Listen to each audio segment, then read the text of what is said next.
அதுவும் இங்க பெண்கள் பாத்தீங்கன்னா அதை பார்க்கும்போது அவ்வளவு பெருமையா.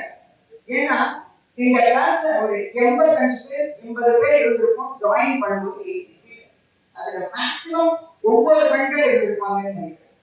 9 பெண்கள்ல வெளியே வரும்போது ஒரு 4 பெண்கள் தான் பாஸ் ஆகி வெளியே. அவ்வளவுதான் 88 பெண்கள். அப்புறமும் கோர்ட்டுக்குள்ள போனாக்க அதுக்குள்ள எந்த இன்ஃப்ராஸ்ட்ரக்சரும் பெருசா பெண்கள் இருந்தா இருக்கக்கூடிய அமைப்புல அந்த கோர்ட்டு கட்டடமோ இல்ல அங்குள்ள அமைப்புகளோ அவ்வளவு பெருசா இருந்தது.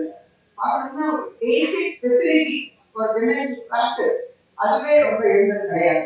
ஒரு பீரியட் ஆஃப் டைம் தான் அது எல்லாமே இப்போ கொஞ்சம் கொஞ்சமா டெவலப் ஆகி ஒரு சிறந்த முறையில் இருந்தாங்க. அது இன்னுமே உள்ள டெவலப் ஆகணும்னு நான் எதிர்பார்க்கிறேன். ஆனா நான் சொன்ன கருத்து என்னன்னா, நீங்க எல்லாரும் எந்த துறையில வேணா தேர்ந்தெடுங்க. அதாவது சில பேர் கோர்ட்ல பிராக்டிஸ் பண்ணலாம். இன்னைக்கு நிறைய ஆப்ஷன்ஸ் இருக்கு. யூபிஎஸ்சி பெருசா வரவங்க இருக்காங்க, லா ஒரு சப்ஜெக்டா இருக்கு. அதே மாதிரி AI field, arbitration, mediation, consumer course, அந்த மாதிரி பல விதமான கோர்ஸ். இப்ப ஐபிசி புதிய புதிய சட்டங்கள் வந்துட்டே இருக்கிறதுனால என்னைக்கும் ஒரு விஷயத்தை தெளிவா வச்சுக்கோங்க. ஹார்ட் ஒர்க் மட்டும் இல்லை, ஹார்ட் ஒர்க்கோட சேர்ந்து ஃபோக்கஸ், என்ன பண்ணணும் எப்படி பண்ணணும்ன்றது ஒரு தெளிவா சிந்திச்சு செயல்படுங்க. எதை படிச்சாலும் அதுல மேலும் மேலும் நிறைய மாற்றங்கள் நிறைய வந்திருக்கு.